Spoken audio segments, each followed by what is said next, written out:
Message ঢুকে আমার ভিডিওটাই কাটা গেল।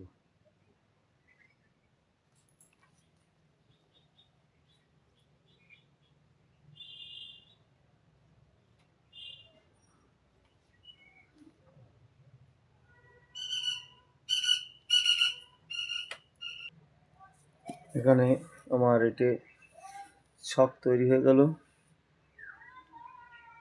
এখন এর ভিতরে মঙ্গলকে কোন খাদে বাঁধা হবে, মঙ্গলকে কোন খাদে বাঁধা হবে, কত নম্বর খাদে বাঁধা হবে, তার কারণ এনার কাজকর্মে বাধা বিঘ্ন হচ্ছে, ঠিকঠাক কাজকর্ম হচ্ছে না, যার জন্যে এনাকে খুঁটবন্ধনে, গ্রহ সব খুঁটবন্ধনে বাঁধা হবে যাতে এনার কাজকর্ম ভালো হয়।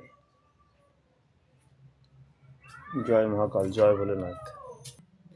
এখানে সব গ্রহকে, যেমন একে সূর্য বাঁধেছি, একে বুধ, একে শনি, দুয়ে চন্দ্র, একে কেতু, একে বৃহস্পতি, রাহু একে, এখানে মঙ্গল মাঝখানে 10, মঙ্গলের সংখ্যা 10।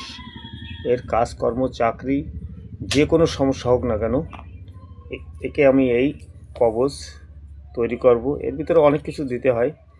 কবচ তৈরি করব, প্রাণ প্রতিষ্ঠিতা করব, হোমযজ্ঞ করব, করার পরে এই কবচে প্রাণ প্রতিষ্ঠিতা, তারপর কবচ নামকরণ করে প্রাণ প্রতিষ্ঠিতা করে ধারণ করলে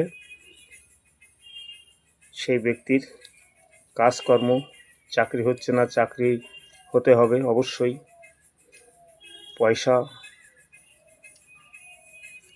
ঠিকঠাক হচ্ছে না, পয়সা হতে হবে।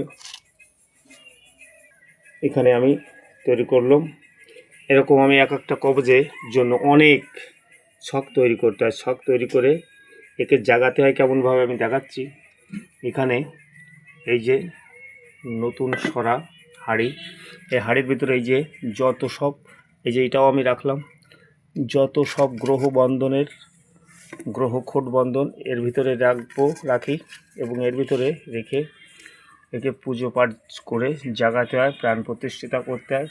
এখানে রাহু আছে, বুধ আছে, বিষ্ণু বিষা আছে, গরুল বিষা আছে, বিভিন্ন গ্রহের খুঁট বন্ধন, গ্রহকে বন্ধন করে করে এর ভিতরেই রাখা হয় এবং একে এর ভিতরেই পুজো পাঠ করে প্রাণ প্রতিষ্ঠিতা করে একে জাগানো হয়, জাগায় তারপরে কবচ তৈরি করা হয়। জয় মহাকাল, জয় ভোলেনাথ।